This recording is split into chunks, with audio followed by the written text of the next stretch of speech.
now rocking with TDF everything. Spoiled rotten.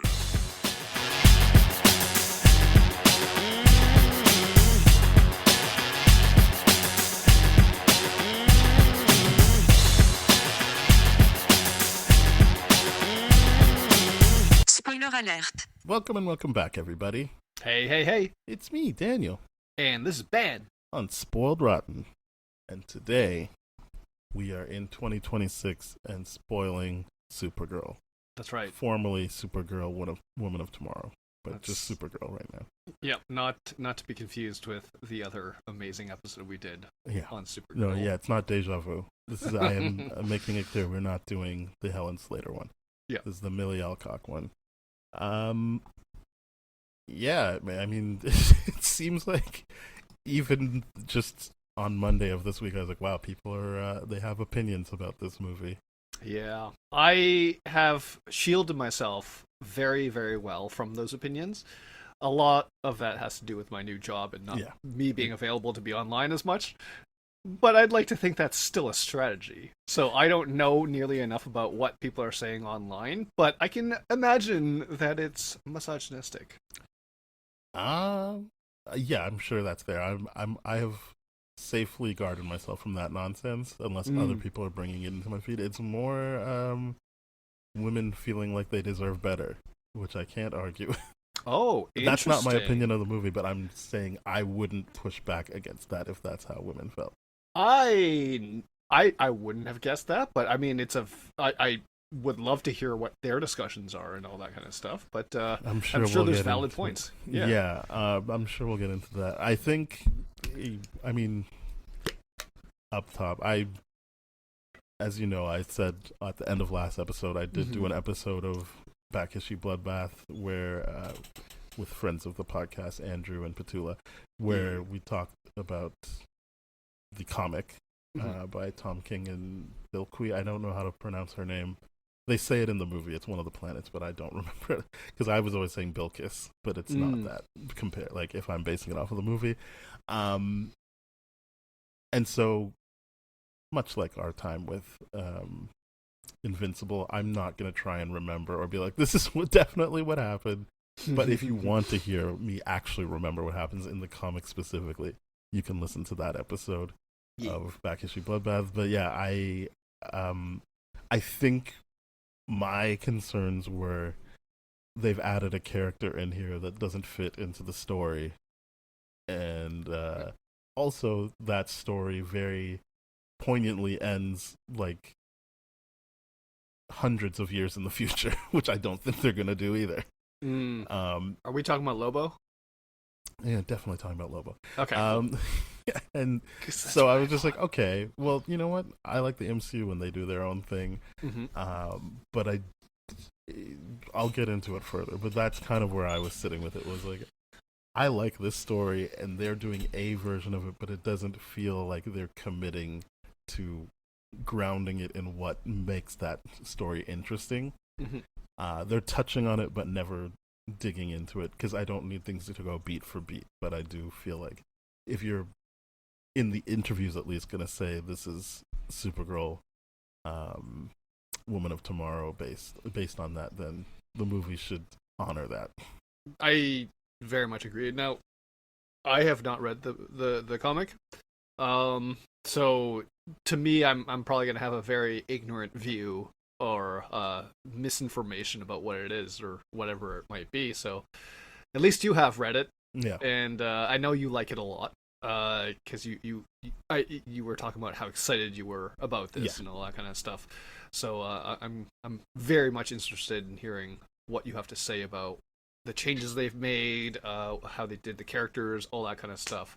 But as someone that's completely ignorant to the comic itself, I had fun with it. Yeah, it's good. I do see a lot of not the criticism that you were talking about, but the criticisms of like, oh yeah, this is leaning too much into the Star-Lord thing and all that kind of stuff. I'm like, I could see those as valid points. It didn't bother me, but I could see that as being valid. I do want to address that too. This is directed by Craig Gillespie and written by, I don't know if you can look that up. And oh my god, Noguera, Jerry Siegel, and Joe Shuster. well, Jerry Siegel, though that's just the Superman people. But Anna, she wrote it. I'll give her full credit. Yes. So it is, I think people have pointed out, it is the first project to not be written and directed by James Gunn in the new DCU. And I know Craig Gillespie from I, Tonya and Cruella. These are two movies I genuinely like. I'm not joking around. I do love Cruella. Like Cruella. Cruella's really good. And so I was excited when I was like, oh yeah, like that's the guy you get if you have to get a man to direct this and you can't find a woman to direct it. Because I like what he's done with these more hard female leads in the past. And I didn't feel him in this movie. So like I did feel like, yeah, you're doing a lot of James Gunn stuff. So it did up front I was kind of like rolling my eyes at people being like, this James Gunn's fucking this up, and I'm like, well, yeah, I mean, I haven't seen the movie yet, so you're just basing this off of the trailer. But then in the movie I was like, I don't know, man, he's doing a lot of James Gunn things. Like he does the like, you know, that like frozen look he does in Guardians, that whenever someone gets knocked out of a spaceship, like it happens to Star-Lord, it happens to Gamora, like they have this like very distinct like iced look when they go into, like that happens in this movie. And like, yes, there's the needle drops, yes, there's the, for whatever reason she's got those headphones even though it doesn't really play into anything. Like I'm not, I didn't take notes while I was in the theater, but like very early on you're hit with all these things where I'm like, yeah, this just seems like if this isn't secretly directed by James Gunn, then Craig Gillespie must have just been like, I'm just gonna do it like him. And I thought that was a bit disappointing, but that doesn't ruin the movie because overall I like James Gunn, but it did feel like an imitation of James Gunn. Yes, that's how I felt too, knowing that this wasn't directed by James Gunn. It wasn't written by him. It just felt like a very Temu version of James Gunn and a lot of the same beats like you described and all that kind of stuff. So that part was just like, okay, that is a knock against the movie. And I mean, we'll talk about the headphone thing and all that kind of stuff. I like the concept of it. I'm just like, really? We're that headset? Okay, that's an interesting choice. Yeah, specifically since, I mean, I don't know how old she's, like, I guess they do say she's 23. Yes. But I don't know what year it is, I guess, because I'm like, why would you have those headphones if you're only 23 now? Yes, I mean, the thing about those headphones to me was just like, it was clever, and I'm like, okay, that justifies a lot of the soundtrack stuff and all that, which is very Guardians-esque. But to me, I'm like, the tech, like specifically that tech, it bothers me. Yeah, it bothers me because I'm just like, you would think it'd be something a bit more modern, like the Sony noise-canceling ones that people have, or like Beats by Dre or something like that. She was born after 2000 if she's like 23, and so anyway, and it's just like, okay, I like the idea that it's like, okay, Superman was having her live in the apartment for a while and all that kind of stuff, but I'm just like, okay, but Superman didn't arrive when a Walkman would have been there too, so it's just like, what's the justification for any of this, really? It feels weird. It could have been a moment where it's like, oh, Lois was like, oh, here's something, and then I'm like, okay, that at least might have made sense, but it was a weird choice for sure. The headphones. So if people haven't seen the movie yet, it is pretty straightforward. Supergirl is still processing the loss from being on Krypton longer than Superman, or at least a part of Krypton for longer than Superman, and actually having to watch people die. And like you saw at the end of Superman, she goes to planets in particular so she can get drunk and not have powers. And she happens upon a girl, Ruthie, who had her family killed and is looking for revenge. And they cross paths, which leads to Crypto being in the crosshairs. And it's kind of like Guardians of the Galaxy 3, where the lovable animal has a timeline and that they have to save them in that timeline. This movie is 3 days. Yeah. She has 3 days. This is in the trailer. She has 3 days to fix it, and Ruthie is still there being like, we gotta kill Krem of the Yellow Hills. And Supergirl, for some reason, is like, no, don't. To be fair, that is from the comic, but it is. Yeah. I feel like it's dealt with differently in the comic than it is in the movie. But yeah, she's very much like, don't do it. You can't kill him. If I'm meeting the movie more than halfway, it's like because she doesn't want to not be able to make sure the elixir works, like the antidote, I should say, because she needs an antidote from Krem. Yeah. But the movie kind of fumbles around and is like, no, she wants to save her soul. And I'm like, I knew that, but I don't know if you earned that. Yeah, it's a weird position to take because she spends so much of the first act being like, no, I don't want to go on your quest. I don't want to do this. So, like, and then you're just like, oh, now she cares about her soul and her innocence and all that kind of stuff. It just feels weird. And it doesn't build to that properly. That's it. And then along the way, they meet Lobo, who is there.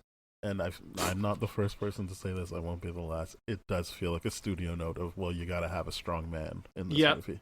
That's exactly how it felt. That's not my original thought. I didn't think of that while I was watching it. I just knew he didn't fit. And not because he's not in the comics. It just didn't feel like he fit. Yeah, he doesn't fit it at all. It's just like, it just felt like, here's Lobo. You guys wanted Lobo, and Jason Momoa's Lobo. Here you go. And I'm just like, but it doesn't make sense here. No. It's weird. So we'll get into that, but those are the main beats. And if you're wondering, she saved Crypto, even though it feels like she was way over the deadline. Yep. And here's the movie makes it feel that way. There's nothing I can point to be like, see, she was definitely over the. It just felt like she kept being like, I have 24 hours for a long period of time. yeah, for sure. And then she was like knocked out during that 24 hours. So you're just kind of like, oh, I think he's dead. I think you just gotta be like, Crypto's dead. I think, yes, very much that. And one kind of thing that I have was, and this to me is like a huge issue that I had with the movie, the idea of like the Krem and their all-male race and how they survive, which is basically human trafficking and rape and all that kind of stuff. And just like, that's for the movie. That is just like, that's interesting, but it's being pushed to the side. I get the dog thing, and I would be doing very much, but it's just like it doesn't seem like they want to explore that at all. And I'm like, that part is actually interesting. Like, why aren't we digging in more with that? So felt weird. I would say what worked for me in the movie was, I liked most fight scenes, like especially the one where she's got the thing that can make her disappear, or teleport, I should say. Yeah, that was fun. The teleportation device. I liked those three characters, like the women that don't speak English until the very end. Yeah. I liked them just because they had like interesting facial, they were doing a lot of silent acting that I was like, this is interesting. What's their deal? Why are they so? They didn't seem as upset about it as I would think they would be. So I was just like leaning into that the performance of all three of those women. Yeah, they were great. But yeah, I liked the action. I like Millie Alcock a lot. Yes. Lucy grew on me, as she does in the comics, so I think that's high praise because it felt like I was on the same trajectory as being like, not as interesting. Wait a minute, I do care. Yeah, okay, all right. What I felt like the movie actually wanted to deal with, but sometimes was like, no, we can't get too serious. This idea that, it's in the trailers, she's looking for home, and people who are at the forefront of this movie are people who had to watch loved ones die, and how that compares to a Superman who she will constantly be in comparison to, even if it's just in her mind, at one point, she even tells Ruthie, like, we're different from him. Like, we actually had to, like, live through seeing loved ones die. He got to just come here. He didn't have to watch that. That's why he can be so good. We're different that way. But, like, still, that heaviness and how it can get in the way of you finding home. Or even just being like, I had a home and I didn't have a choice. I was pushed out of home for whatever reason. because I feel like this movie very clearly is stating like, no, like Superman introduced himself as Clark, even though he knows he's talking to a Kryptonian. He doesn't say I'm Kal-El. He's like, no, I'm Clark. So it's very clear what he thinks his home is. Yes, which is Earth. So he doesn't have. Again, he doesn't have. So I liked anytime the movie, it feels like accidentally went into that mode of exploring that. I thought it was very interesting and a cool way to separate her from Superman, which unfortunately I feel like even the comic does, is finding different ways to make sure you understand the difference between the two of them, even though I don't remember him being a big part of the comic, like on the page. He's talked about, but it was more like her having to always be like, this is why I'm different, or I see how he has to move through life now. But yeah, I really liked those aspects of the movie. Yeah, those beats really worked for me too, just because, taking the immigrant experience, the fact that I was born in Canada, and I'm like, yeah, this is my home, and then going back to China or whatever, I'm just like, what's going on here? This ain't my home, but it was for my mom. It was just like those kind of beats. I'm like, that really does work, because at the end of the day, Superman is a story about immigration in those kind of things, right? So it that part really, really did work for me, but it wasn't something that I don't think they knew they had it. You know what I mean? I saw someone else talk about the immigrant hook, and I think it only works in the Superman movie, which feels like a way more thought out. Yes. I'm just talking about the James Gunn stuff. I'm not talking about every version of Superman. We're just talking about the DCU in this, for this purpose of this. I think that was more thought out and clearly put on the screen, because the movie was about that, like who has a right to be where. That I don't feel they're even trying to do the immigrant thing here, even though there's very clear beats that would resonate with immigrants. Yes, I don't think that's what they were trying to get at. No, they're not. They accidentally hit on something that I found like as a nugget of gold in this, but I'm like, oh man, I wish the writer room was, pushing it more into this. What I also felt was missing from this was the more planet hopping, and sure, even if this isn't actually how it plays out in the comics, it would make sense to me to keep the planet hopping so that each planet is like a new lesson for one of our two leads, or bringing them closer, because I felt like, yeah, they just spent a lot of time together, so they got closer, but the movie wasn't really focusing on elucidating how they're getting closer, other than just through proximity. So I thought that was also missing. It was a little too pared down in terms of what they were doing. Yep. And in the planet hopping in the comics, again, you can listen to my episode so that it's more thought out, but there is a planet where they have to deal with, I guess you wouldn't do it again in Supergirl, but it was kind of like a Israel-Palestine, South African apartheid situation, right, on one of the planets they go to. I get that in 2020, I guess last year, they just did a movie about that, so maybe they wouldn't put it in the Supergirl one. Right. But it was opportunities to explore things in a slower paced way. So yeah, I thought that the way they did this one also hurt that element of it. Yeah, that's fair. But yeah, I guess we can go through the characters. Yeah. Oh, one thing also I thought was funny was that they doubled down on, no, Superman's parents are fucking weirdos. Yeah, they are. Like, hey, Zor-El, your brother, man, like he thinks that his son is like a god that's gonna rule over Earth. Yeah, that's weird. We'll just stay here. Don't worry about it. Yeah, I thought that part was awesome. I was just like, yeah, that's. I kind of get why these two brothers didn't live in the same city. You know what I mean? It's just like, I gotta get away from this guy. Well, they did work together, and then he was just like, oh, I see what you really want to do. Never mind. Right, yeah. Because they were the ones trying to be like, hey, we need to do something about this, and no one listened to them. Yeah. But I thought it was funny just because even after the movie made it clear that it wasn't a doctored video, people were still trying to think of ways that Superman's parents weren't being wild and being like, hey, you should conquer that planet. Yeah. And I'm like, I don't know. The movie just, I don't even know why you would get that mad. It just proves that Superman is genuinely good because he's not going based off of what his birth parents want.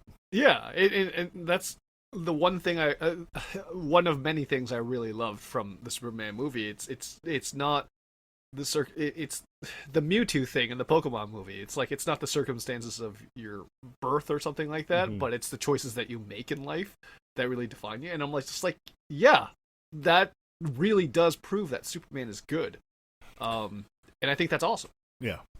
And I like that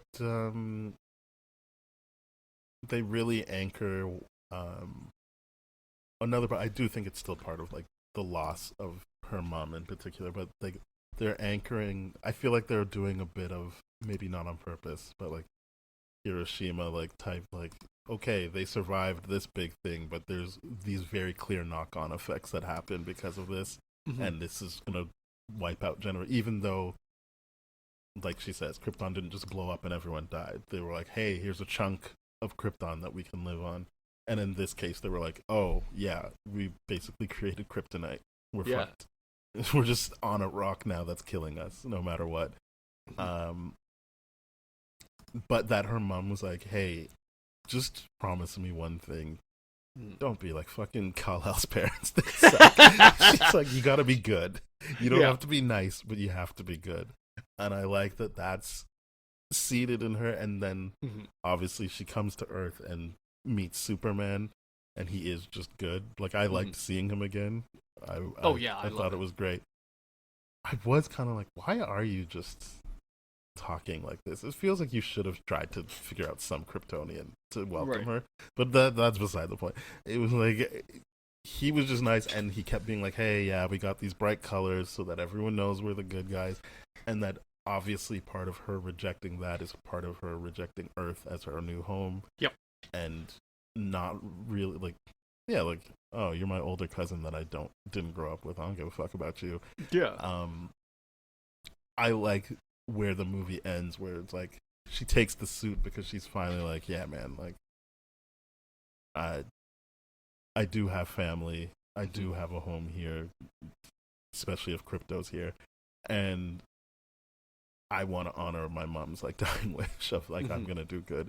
I can see how Clark does it, so I'll do that. I liked where the movie landed with that. I just wish that was more front and center in what she was doing along the way in the movie.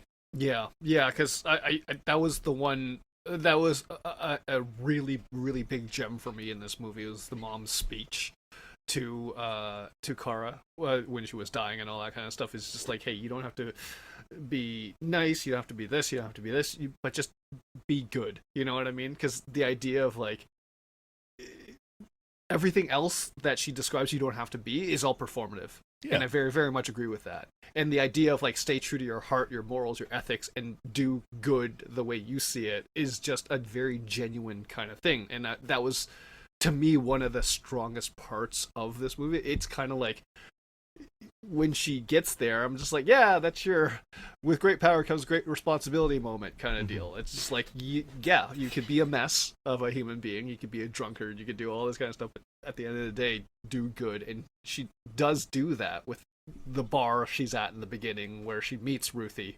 Yeah. And she's just like, hey, I don't like the fact that you stole her thing, so like, I'm gonna try to beat you up, even though she doesn't have powers. I'm like, yeah, that's a great example of be good. I feel like they can't do it like in the comics, but it was cool in the comics because it's like, in this, she hits her head and goes, oh, I'm bleeding, that's cool. Yeah. In the comics, it's like she goes to grab the sword when the guy uses it to hit her, and she goes, oh, shit, like, I forgot. It's more of like a, oh, what have I gotten myself into? This one is, I guess, playing up more the, like, I'm drunk and it's funny that I'm bleeding, but this was like, I liked in the comic that she was like, oh, shit, yeah, I forgot. Okay, well, I'm going to have to figure this out. I'm gonna have to be more crafty. But yeah, I liked her. I thought that she was well portrayed, even if it wasn't the best or the most in-depth writing. I thought that Millie Alcock brought it to life, and like, obviously, yes, she was on House of the Dragon. She can make made-up languages feel real, and I did. I feel like of the 3 or 4 people that had to do Kryptonian. I always believed the Millie stuff. Like, it always rang true to me. But yeah, Ruthie, I guess we should get into her, because I feel like in the comic she feels like more of the main character. Okay. You are on her journey that Supergirl has been added to. Right. Here it's very much sort of parallel in that journey.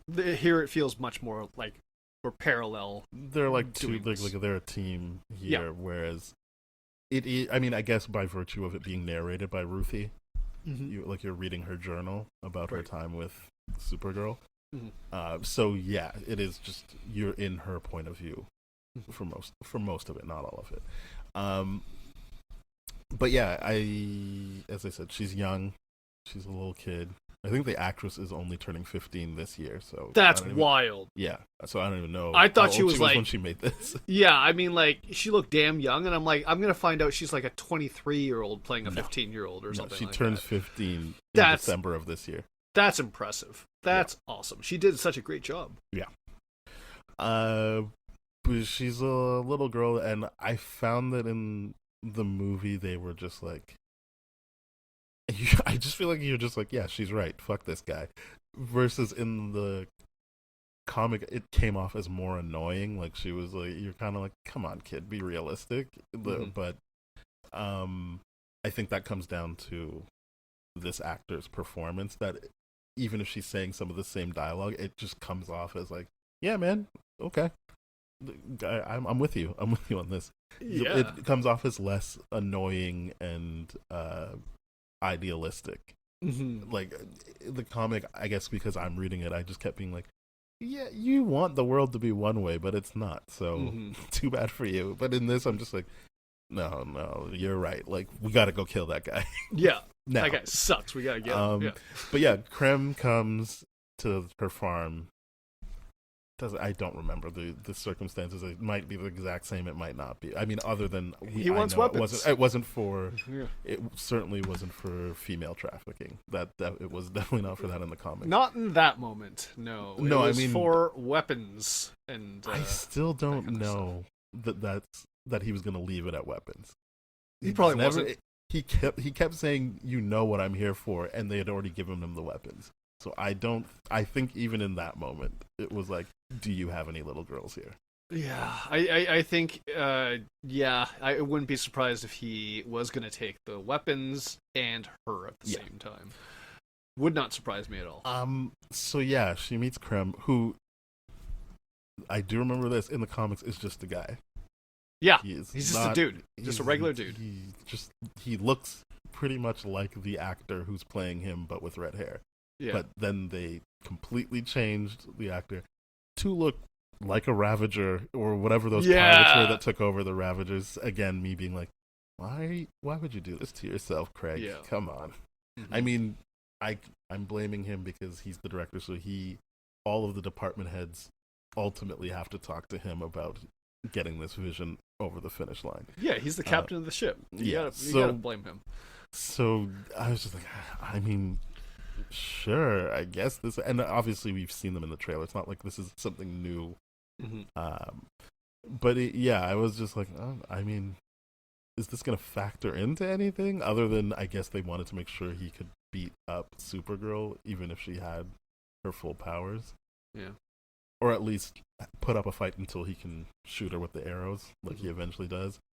But anyway, it seemed a bit overkill. But what I will say is he gets more time, and if I'm going to give this movie credit, I feel the same way about him as I do in the comics, which is, let's get this guy. Like, he can't keep getting away. Yeah. I do feel like the movie achieves that, even if he doesn't look the same or have the same backstory. At least, I'm pretty sure he has more, in quotation, screen time in the movie than in the comics. It is a lot more just talking about him and learning about.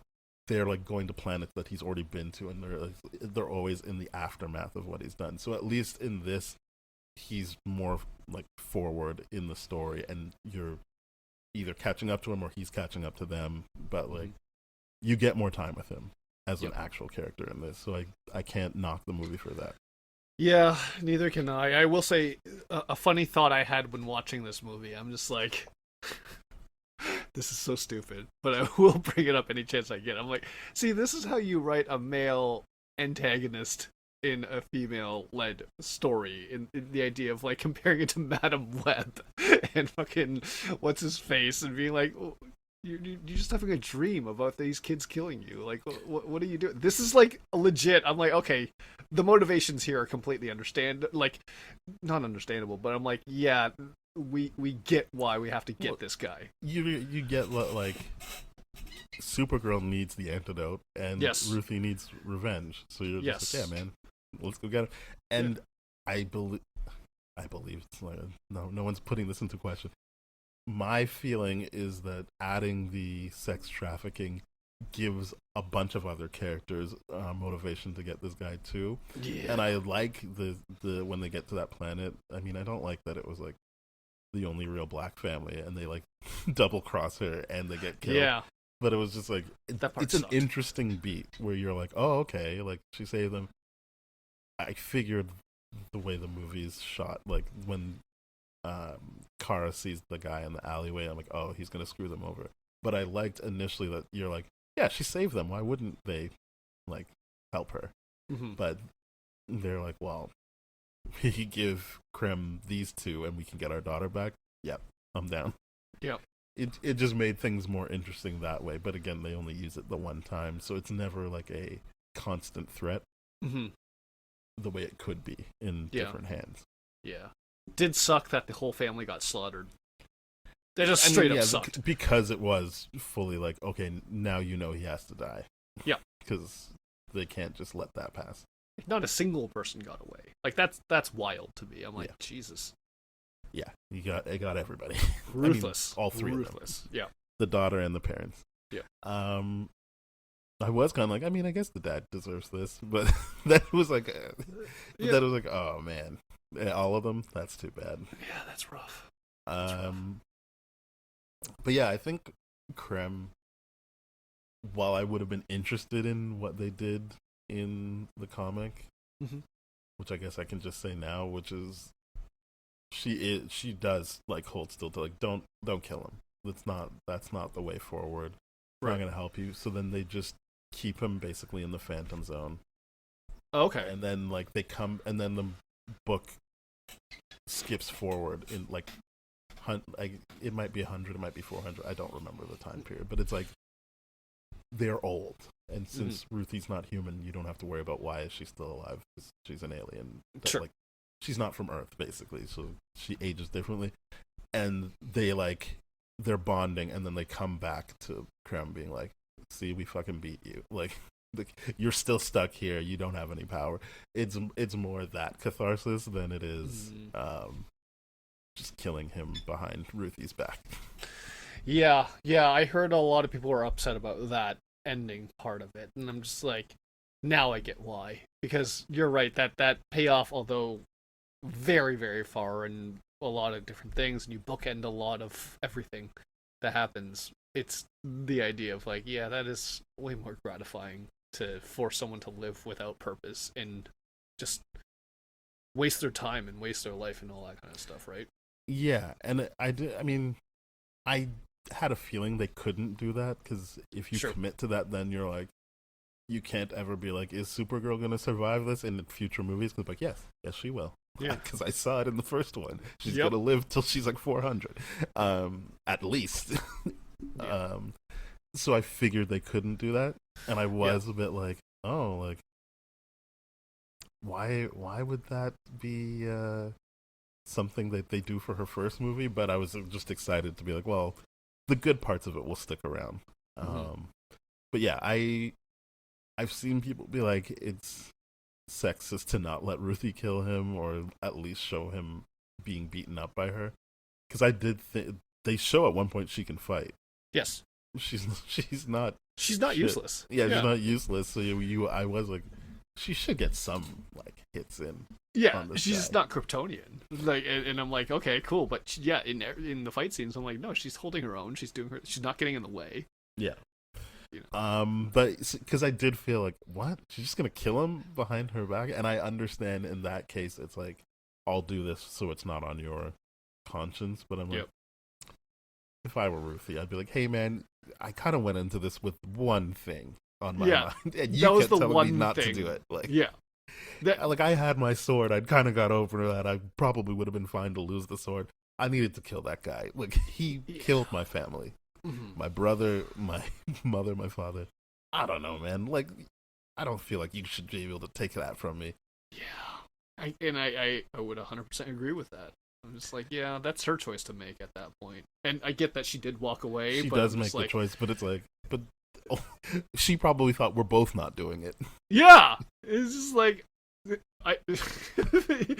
yes, very much that. I was just like, oh, Supergirl just, oh, okay, I guess. At least you see why he has to die at this point in time. But, like... And, like, I feel like Ruthie, even though it wasn't a drawn-out argument, already justified killing him. She's like, do you see the, like, pain he causes everywhere he goes? Yeah. Which is also way more prevalent in the comic. But, like, you are like, okay, man, like, yeah, he's gotta go. He just, I saw the He-Man movie, and unfortunately, the Jared Leto character was funny in it. There's a scene where, like, He-Man is trying to talk him down.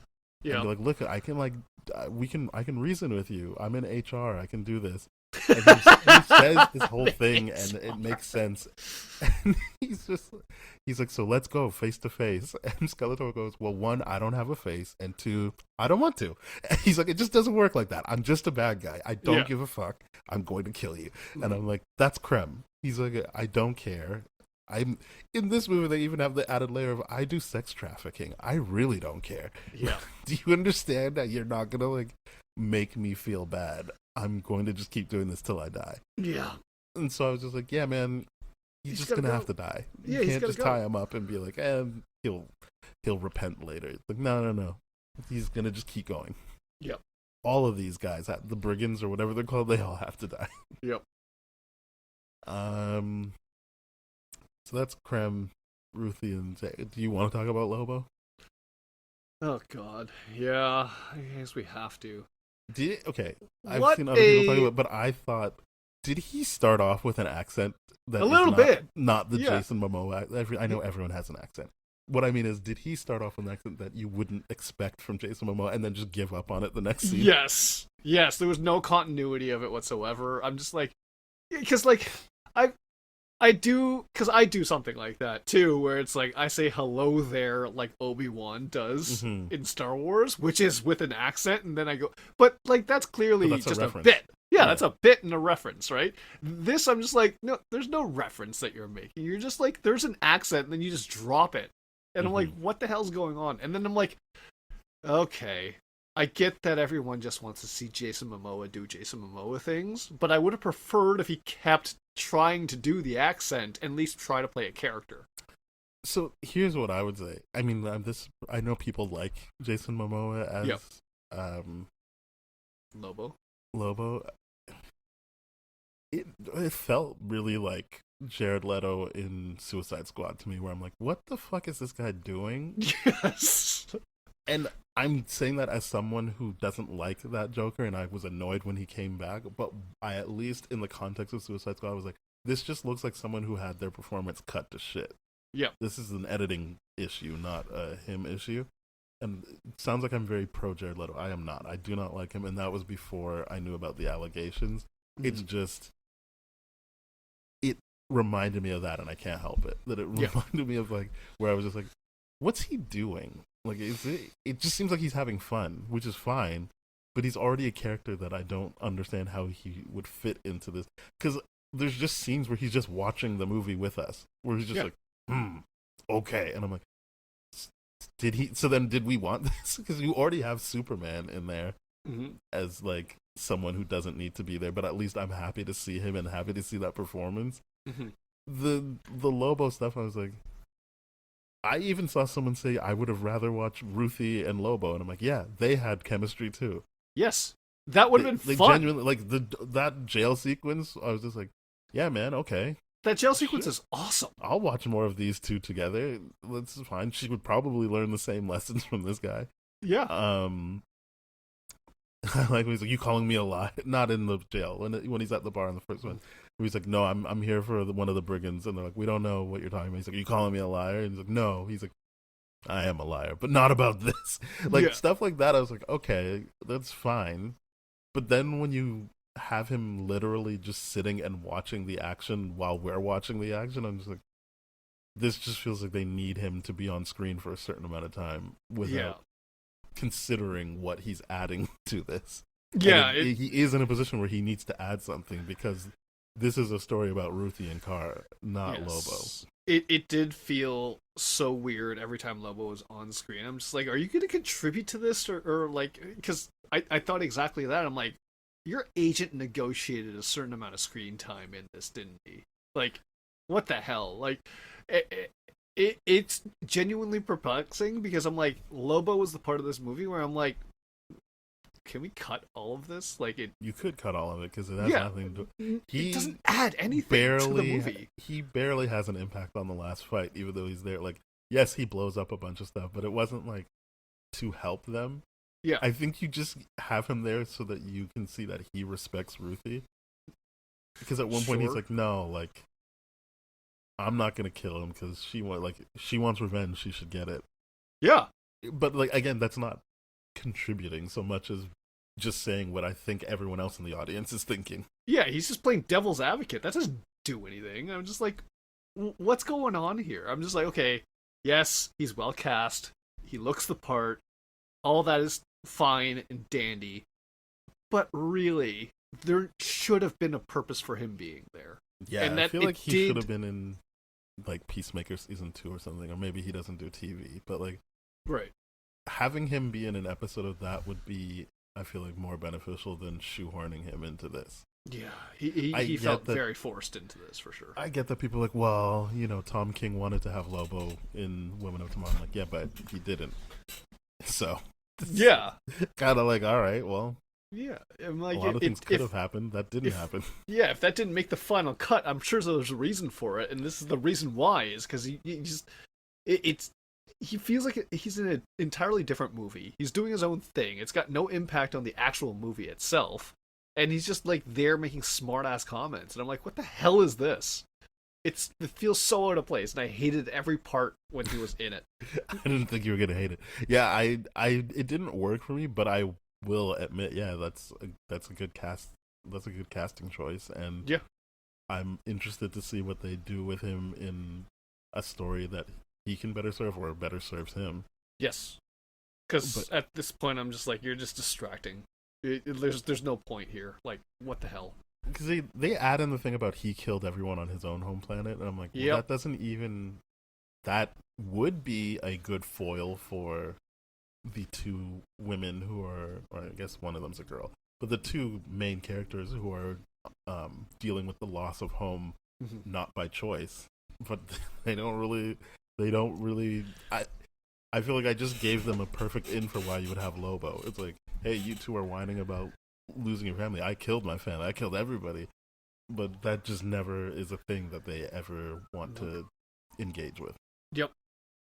And it's just this weird thing where it's just like, okay, we get it. You're a bounty. You're a merc. He even says that at one point. He's like, I only kill for money and all that kind of stuff. And I'm like, okay, yeah. He's like, I don't do it for sport. I do it for money. But he also says I have a code and then doesn't detail his code, which also would have helped. Again, for the whole, you don't have to be nice, but you have to do good. And his code is like, I don't do women and children. I don't like. He has. I don't know the exact code, but he has a code that could have helped Ruthie with her, and I guess Supergirl's not there, so she's not gonna hear it. But at least help Ruthie if you have to have her meeting all these different people, form her own identity of like, okay, this guy does it this way, Supergirl does it this way.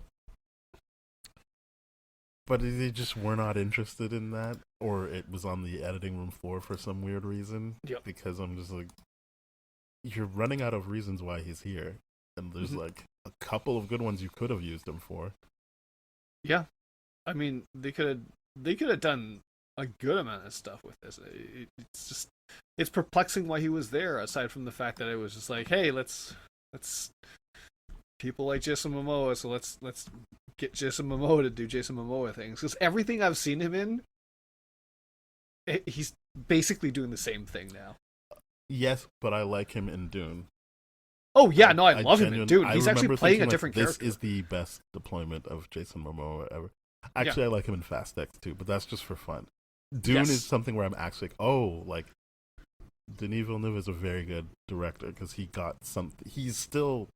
I'm not saying like Jason Momoa disappears into the character, but it is like you were able to harness what makes Jason Momoa worth watching on screen and synthesize it to your story. Yep. Which is not present here, I don't think. I don't think they were able to synthesize it properly for this story. No, they were not able to. In my opinion, they were not able to. Like I said, I hated every part that he was in. Aside from the fact that I'm like, oh, you look the part. That's cool. And then afterwards, I'm like, oh, you really don't fit into this movie at all. What are we doing? Yeah, it felt awkward. Yes. Like, and I'm someone who's always like, yeah, just put the characters together. Like, that's the fun of comics, that anyone can show up. But it just was like, this is such a specific story that you don't have to do it the way I detailed it throughout this episode, but like, you got to find some way to make it interesting and important that he's here. Mm-hmm. Even if this wasn't a pre-existing storyline, you'd still have to be like, why is this guy here? Right. It's because the whole thing with Superman being in this movie, I'm like, no, every part of him makes sense. Well, you need him there because that's what they wanted to end on, and I like the ending. Like, you need it to be like, I mean, we haven't talked about it, but that she comes back to his apartment and is like, yeah, I'm thinking I'm home, and she's wearing her outfit. So I don't know if I mean, it seems like in Peacemaker season 2 she has worn that outfit before. Yes. But like, the point being that like, if I think I have to just ignore that and just be like, for the story this movie's telling, it's important that a lot is said without her having to say it, by her coming in her suit that he made for her or whatever, presented to her when she got there, and that she's saying, and I don't think I need to keep going around, I'm gonna stay here. I think it's nice, we're both happy to be home. Like, I felt like that was a solid landing. Yes. Just saying, yeah, we're happy to be home. So it's not even like, no, I think I finally found home. She's just saying it matter of fact, we're happy to be home. Yeah, it's great writing in that device where he bookends the whole movie. Like, he starts it off with like the voice memo and the calls. Like, if you keep leaving, you're never gonna find your people. Yeah. And and she pushes him away, and I'm like, that understandably so. But the idea, like, no, she's returning to him, and he's not making a big deal out of it. Like, I love he just silently acknowledges, like, yeah, okay, good. Yeah, and I do love that added thing where he's just like, is Crypto staying here? No, too? he says, like, where's he staying? Like, yes, it's so good. Like, it's just coming off of Superman.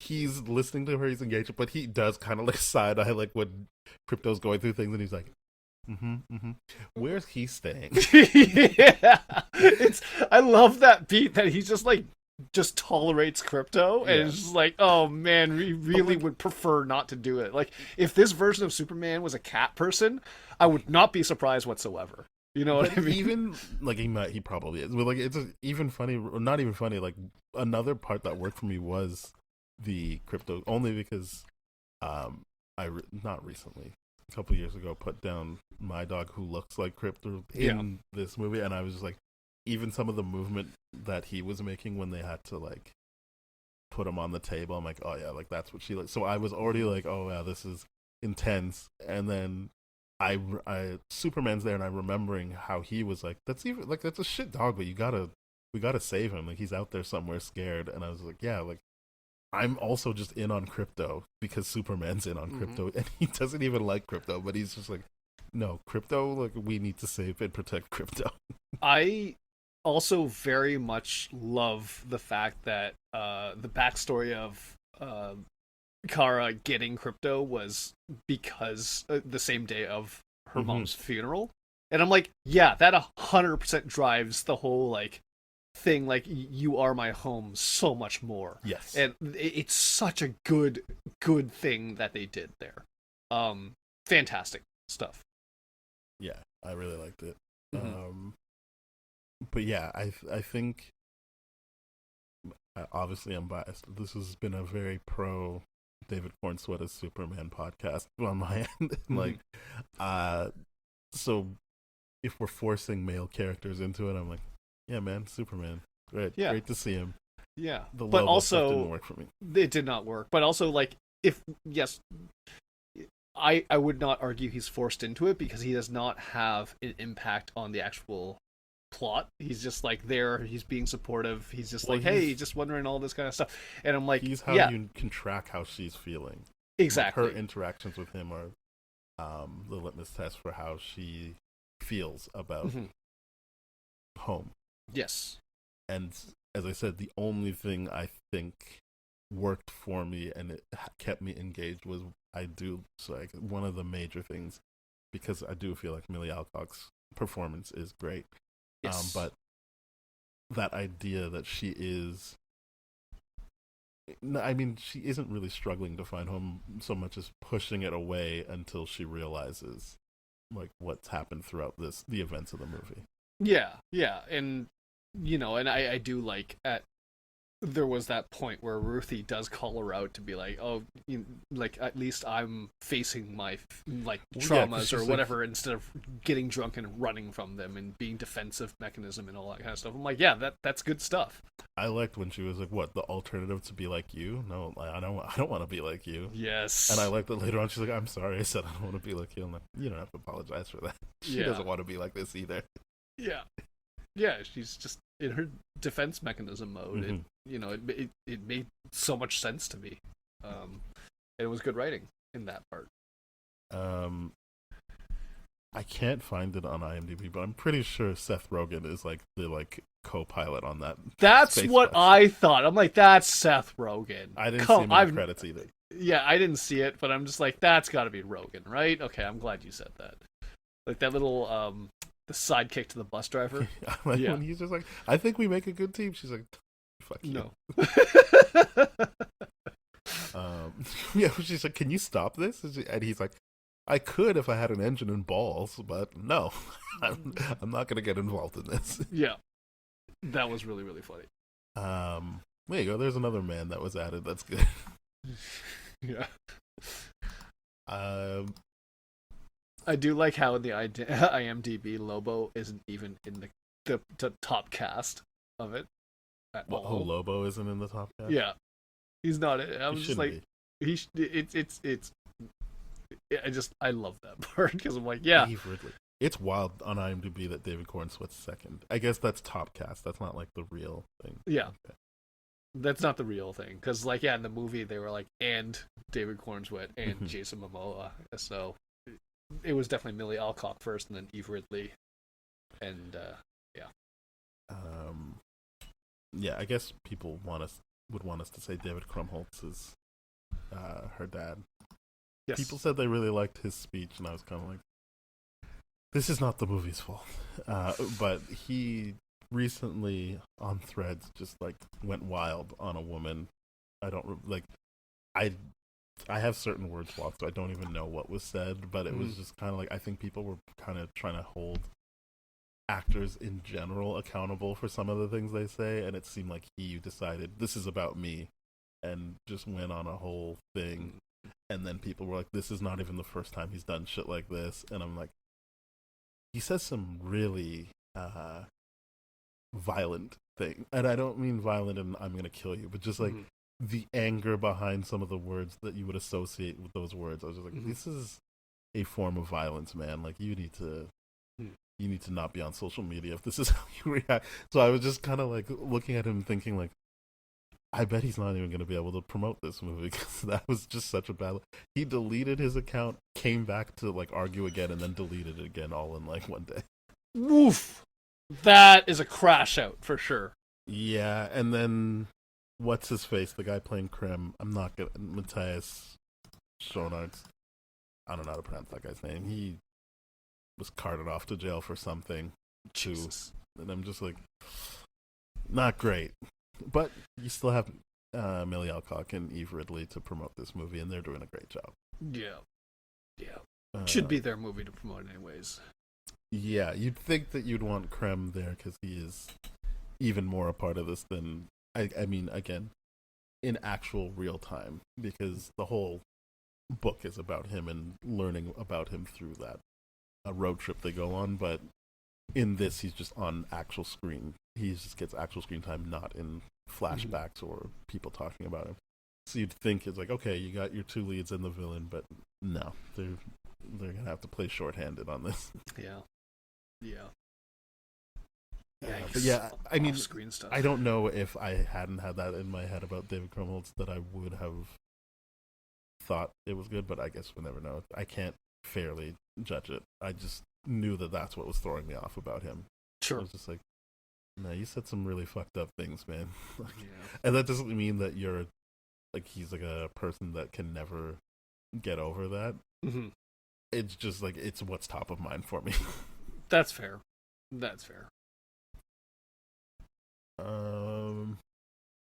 Yeah, what? I guess it really is a streamlined movie. It very much is. They get 3 days to sort it out. It doesn't really seem like they adhere to those 3 days. And then she gets back. She gets the antidote to crypto. I don't even care that he was immediately better right away. I was like, yeah, good.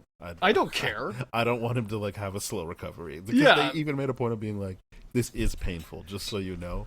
He's not moving, but he is in a lot of pain right now. Yeah. That's brutal. For sure. Like, that's the last thing on my mind. I'm like, no, give me the immediate gratification that the dog's okay. Yeah. I care about the dog. It's... Like, to be clear, I do care about the death of the people who look like humans. I only said it because I don't know what to call them, since sure, Kryptonians aren't human, but they look human, and all of these people are on different planets that are not Earth. So, yeah, like the black family, I was just like, the ones that own the bar that they go to. Yeah. Well, one of the bars. They shouldn't say it like there's only one bar. There's like 3 bars so many in this bars. movie. But like I feel like it's like the last one. The one where like the second shoe drops and you're like, oh, those are the stolen girls for the sex trafficking. Yeah. I'm glad they got to do something at the end. Got to shoot up the ships. Like, at first I thought they were just going to run away, and I was like, But then when they got to shoot, I was like, good. They deserve this. I'm very happy this is great moment, for sure. I loved that. If only Ruthie had a moment like that. I know! That's the part. I'm like, she gets what to the fight. hell? She gets to fight. She gets to outsmart them when she does the whole ruse of, okay, let me talk to Krem. I'll tell him everything he needs to know. And she kicks the shit out of that guy. I was like, whoa, good. Yeah. And I liked that scene because it's already set up by Lobo. I guess that's his contribution to the movie of like, watch out, the spikes are poison. And I liked that while they were filming it, they made a point to show that she would strategically place herself so that she never hit a spike and was putting the guy in a position to constantly hit the spikes until she eventually did it. I was like, yeah, see, there you go. This, like I guess I said, I already liked the fight scenes. They felt creative. They were very creative. Like, that is, I think, such a good part about watching Supergirl fight and just like this version of Superman and the Kryptonians and all that kind of stuff is just like, it's you can visually follow it and they're powerful, but they don't feel overpowered to that degree. So it's genuinely interesting to watch them like have to figure out how to fight. And yeah, it's just really, really freaking cool. And like I also feel like there's that was the other thing where I was like, you're just doing what James Gunn did, and it wasn't even Guardians of the Galaxy. I feel like they redid the beach scene with Mr. Terrific and Lois Lane. Yeah, there's like a fight where I'm just like, this is going on for too long. You can't really stick with this because it was already done last year in a better way. Which also brings me to my last knock that I can think of, which is I'm usually all for needle drops, but these did not seem like they were placed with the right kind of scenery. Yeah, and the music, I was just like, what? Why this song right now? Like, it doesn't feel like it's meeting the proper energy of the visuals. Yes, absolutely that. The needle drops, like, to me, I'm like, when you got to the point where she did put on the heads, the earphones and all that kind of stuff in Metropolis, I'm like, oh, this is why music's important to her, because it helps her block out everything else, and it helped her like block out all the noise and just focus on one thing. I'm like, that makes sense. But from, again, the same thing with the tech. It's just like, you can't tell me that she got to Earth and didn't listen to like Charlie XCX or something like that, where it's just like the music should have been more era appropriate to Supergirl's age. Like, it absolutely should have been. But we're like, I don't know. I mean, I don't know every song, but did feel like what they did that I think hurt them was they tried to go away from that like classic rock James Gunn style. Yep. And it did feel more contemporary, and I was like, oh, you just picked the wrong songs. You did. If it was Charlie XX, even though I don't think that's her vibe, like that, she's getting drunk and she's acting like that, but like the Kara that left Krypton wouldn't be listening to that. She would be listening to more contemplative music, but then it just doesn't translate into a good match when it's like a fight scene and they're playing what she might be thinking of, or which. So like, I don't think that it was not age appropriate. It just was like, it's just not like the energy I want for this scene. That's fair. Yeah. The music was like they probably should have just been like, fuck it, just put on like Creedence Clearwater Revival or something. I don't know, like, because it's like that music actually gets you in the mood for what they're doing on screen. Yeah. Versus what I'm not even saying it's from 2025, 2026. It was just, it felt like Superman, there was the more modern stuff in there. It just, James Gunn has a better ear for it, and I guess James Gunn might like what's his name, Edgar Wright and Quentin Tarantino like write the scenes to the music. Right. And this felt more like, what can we drop in here, or what can we drop in here? Yeah, and to be fair, I mean, like, I get why, because James Gunn wanted to be a rock star before he became this, so he was very heavily involved in music and all that kind of stuff, and he clearly brings that fingerprint to his projects, and that's why the whole Craig Gillespie thing, I'm just like, yeah, you're, like, imitating James Gunn right now. Like, what's going on? Like, it feels like your brown nose is all over this movie. You know what I mean? It felt, I mean, really weird. That's the thing. I know I like more movies by him than just those two, but that I said, I, Tonya and Cruella, but it's just like, you know how to make a good movie, and as I said up top, I also felt like, yeah, man, if we're gonna do a more rough around the edge female lead, you've done that before too. Yeah. I feel like you can handle that. And then it just felt like somewhere along the way, if it was, it's hard to say, because the narrative they want to put out there is that James Gunn is the studio. So it's like, James Gunn, is he going to let directors do what they want to do or not? Yeah, that is the unfortunate thing here, is because the fact that you bring up I, Tonya, I'm like, yeah, that's a great movie to reference in regards to a messy female lead and all that kind of stuff, because I do love that movie. I think it's great. Yeah. It's such a great movie. Yeah. It's such a great movie. But it to me, it's just it didn't feel like his own thing. It felt like, how can I make James Gunn happy and get my own franchise, or something like that? Or like, well, I guess he knows how to do this kind of stuff. I'll just take parts from him. Yeah. And I'm like, nah, man. Like, what I want to believe is that you got hired for a reason and you should have stuck to your guns. But nice. But he did. It just felt like, yeah, either he deferred to James Gunn's style, or he wasn't allowed to do it in a certain way. Yeah, because it's so perplexing to me. Like, when before the movie came out and all the trailers were released and all that kind of stuff, and immediately people were like, "Oh, they're doing Guardians, they're doing this," and I'm like, I'm pretty sure James Gunn didn't direct this, and I'm pretty sure if James Gunn did, he would not be the one-trick pony that he's shown us constantly that he's not. So the idea of Craig, the fact that James Gunn signed off on this way, to me, it feels weird. It feels so weird. Because I would have thought that James Gunn would be the kind of person that's just like, why aren't you doing the thing I hired you to do? Why are you doing the thing that I do? Like, I don't understand. Mm-hmm. That's what I would hope. Yeah. But the end product proves that that's, even if that was a conversation, that's not what the end product we got wasn't affected by that conversation. Yeah. Enough. Yeah. Oh, I guess the other thing people have said since the first trailer that, again, I was like, well, we don't know what's going to happen. Mm-hmm. And I was just proven wrong, is the comic is so bright and like visually engaging that it did feel weird that this just looks brown and yellow. Like it is an odd choice. Fair enough. To be like, I assume, I can't remember. I've seen people say that Tom King wanted the comic to be like True Grit, but I've also seen people say that the writer Anna, is that her name? Anna Nogueira. Anna N. She said she wanted, that I've seen people say she wanted it to be like True Grit, and I'm like, oh, you wanted to go for like just the Western tone.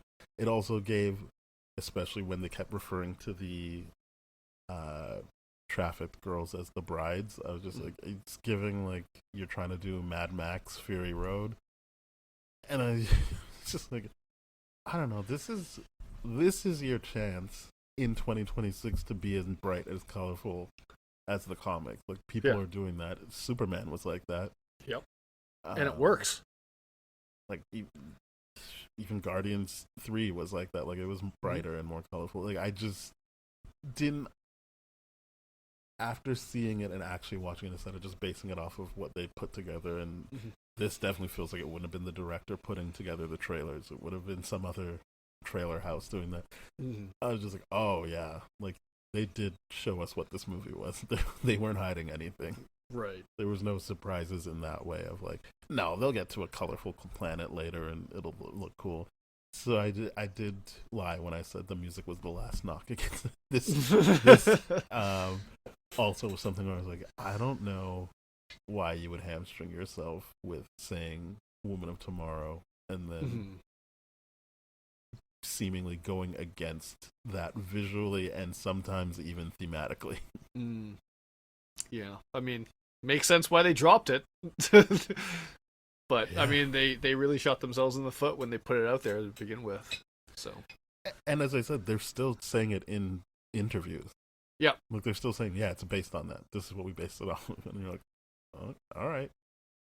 I don't know if you want to invite that comparison. I mean, the other thing is, I watch it and I'm like, I feel like you have to tell people that's what you're doing, because some story beats might feel like ridiculous if you're not grounding it in, we are adapting this from a different storyline. I guess so. Yeah. I don't know. It seems to work for people, but I don't know if those people already read the comic. Either way, it is a complicated thing for me to talk about, because I feel like people who listen to this regularly know we're not part of the internet that is toxic in that way of like, ugh, girls. Nope. But it feels like I'm being harsh on it when really I already liked the source material. I liked the director. I had familiarity with Millie Alcock from House of the Dragon, and so I was just like, yeah, like I like this team. I liked her appearance in the Superman movie. And then it just wasn't as I didn't think it went as deep as I would have thought it would have gone. Yeah, but I mean, like, to be fair, in your defense, none of your criticism is based around any of that kind of stuff. It's all based around legitimate filmmaking stuff and decisions and the idea of like, yeah, why did you copy James Gunn almost beat for beat? Like, that is just such a weird thing to do. Yeah, it's weird. I mean, it's what we got. Yeah. But yeah, those the complaints were based that I saw. Again, I'm fully aware that everyone's social media experience is clearly tailored to them, and you're in a bubble. So my bubble was showing me women that were like, either they liked it, which I'm not saying they're dumb for liking it. I was like, yeah, like there is a lot to like in this. Yeah, I liked a lot in it. And then there were people saying like, I wish they took it more seriously, and I see the parts where they could have taken it, and I don't think they mean it as it shouldn't have been as funny. I think they just mean what we've been talking about, which is there was themes here that could have been explored in a deeper way. Yeah, like the sex trafficking thing being a subplot that's not actually fully explored that's pretty egregious to me. You know what I mean? It's just like, if you're gonna invite that into your movie, it should be explored a lot more. There should be more compelling stuff to it. The idea of like Lobo just being like, oh yeah, I'm just here for a bounty. I'm just like, okay, so he doesn't care about the sex trafficking thing, and right, super, you know, it's just like he doesn't even turn at the end and be like, yeah, I guess I should get rid of these guys for. Yeah, he just like likes Ruthie. Yeah, he likes Ruthie and still is trying to collect his bounty. Like, that's it. And I'm just like, okay, so they don't care.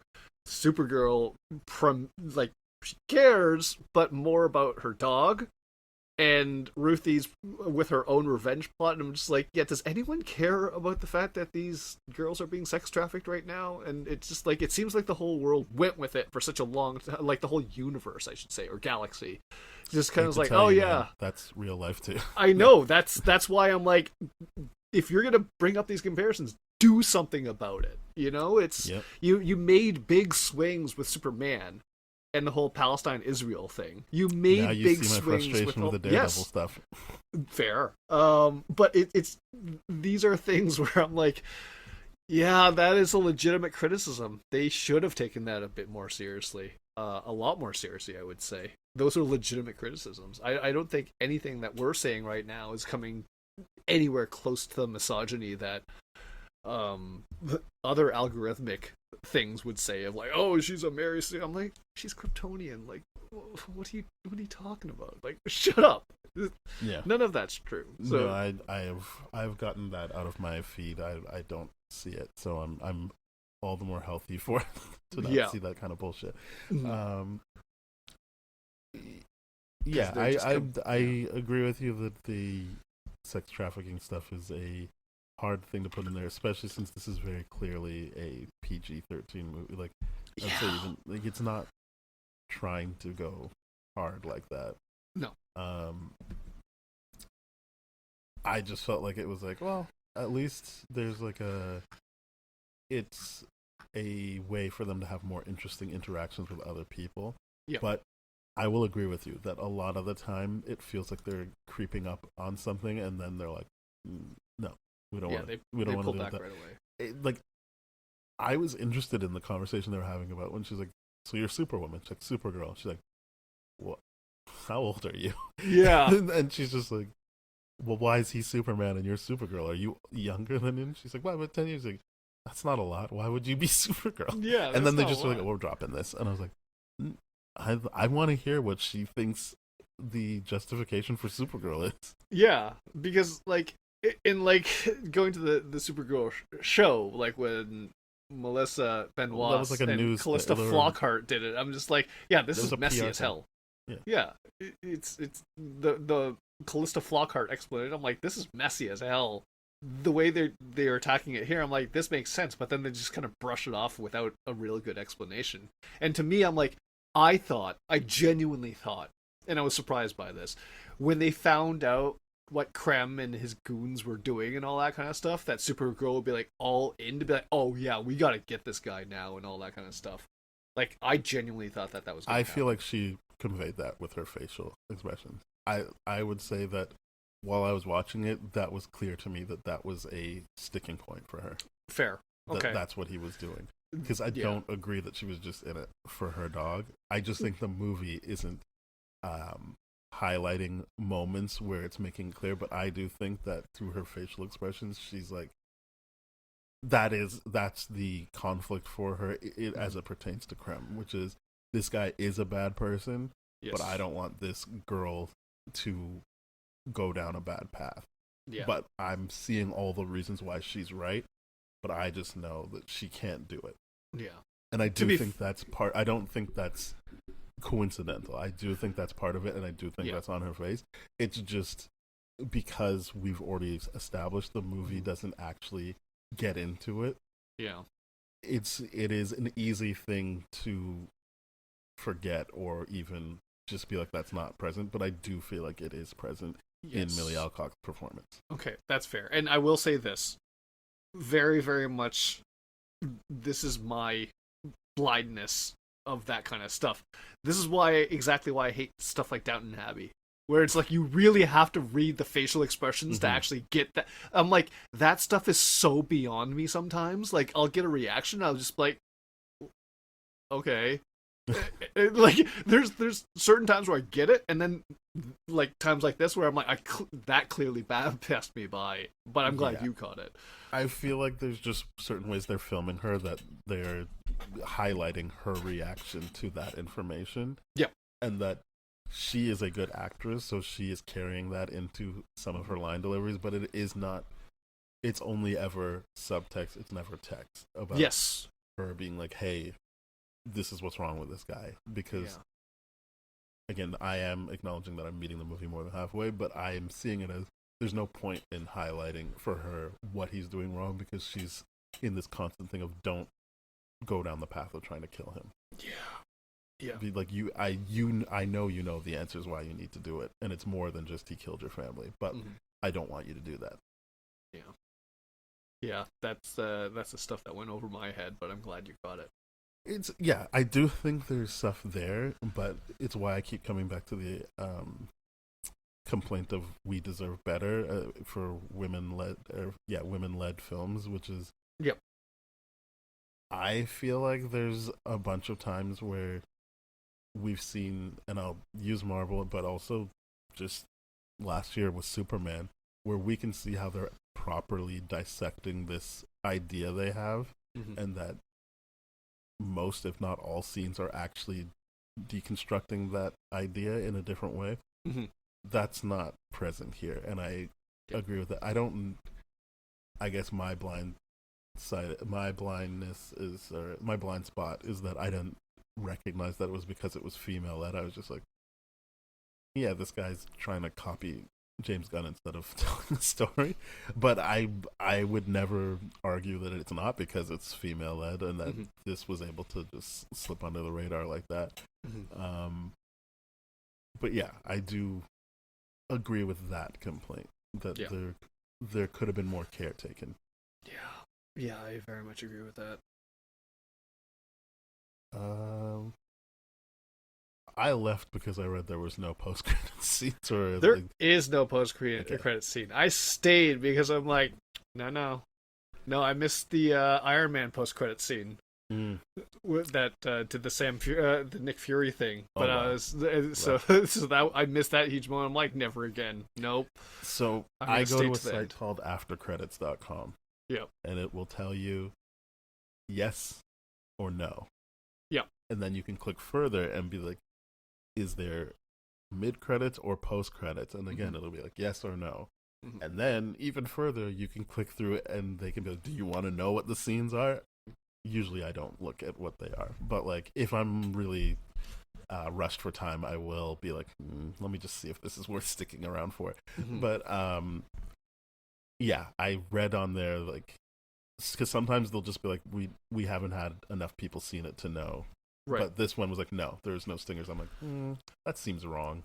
And so I stuck around for a bit, but then I was like, it's getting really late. I should just look. And they were like, there's really no stingers. And then I Googled it. They're like, no, there's no stingers. I was like, all right, I gotta go. Yeah. I've been burned too many times by the internet to fully trust the internet. So I'm just like, no, it's not too late for me. I am a degenerate bachelor living alone, and my dog does not care if I get home early or not. The people who are in the credits that want people to see their names and the work and show off the work they've done appreciate that. So you did good, not nice, but you were good. Yeah. It's good stuff for sure. So yeah, she's coming back for Man of Tomorrow. Yep. I guess, is that why they didn't call it Women of Tomorrow? Maybe. But yeah, so I'm happy that we're going to see her again soon. Very, very much so. Because I like her character. I like, yeah. Especially now that she's like, no, I found my thing now. I'm going to try to make this home. Like, it's just more focused and less in just seeing what that character is all about. Yeah. It does suck that probably not going to see Ruthie, though. But, I mean in a way that makes a lot of sense. For me, Ruthie's a one-off. Like, but yes. Yeah. Like, I don't... I like that she was happy to follow along and go keep celebrating with Kara after the fact. Yeah. But I also was like, no, you need to go with your aunt. Like, it's not sustainable for you to live with Supergirl. Oh, 100%. Like, everything about that makes sense. It's just like, oh, I really did like Ruthie. Yeah, but I mean, Supergirl should check in on her every once in a while. But yeah, I am very much hoping at some point, and this is my delusional fantasy, that someone listens to this in the writers' room and is like, "Hey, you know who should be in the Lobo movie? It's Ruthie." Yeah. Yes, she should be in the Lobo movie. Yeah, please. I hope people steal that idea who actually get things made in Hollywood, yes. And that happens. Yeah, because their chemistry was great. I like them together. Yeah, they were fun, and that is a good road trip kind of comedy together, the both of them. Yeah, if they're just like, yeah, Lobo has to go get this guy, and Ruthie just happened to be around, and they hang out together, I'm down. I'll watch that. Yeah. Well, I think it's time to rate this, unless you have anything else to say. Nope. Yeah, it's time to rate it. Well, I'm gonna give it a 7. I still liked a lot of it, but it didn't really knock my socks off. Yeah, it's a 6.5 for me. That makes sense. Yeah. Well, thank you very much for listening, everybody. You can let us know what you thought by emailing spoiledpodcast@gmail.com. We are at TDF Spoiled on Instagram, Threads, TikTok, YouTube.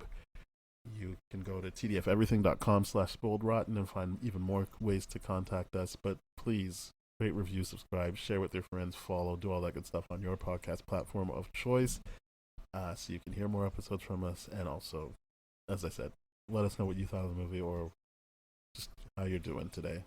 You care. Yeah. Bye-bye. Cheers.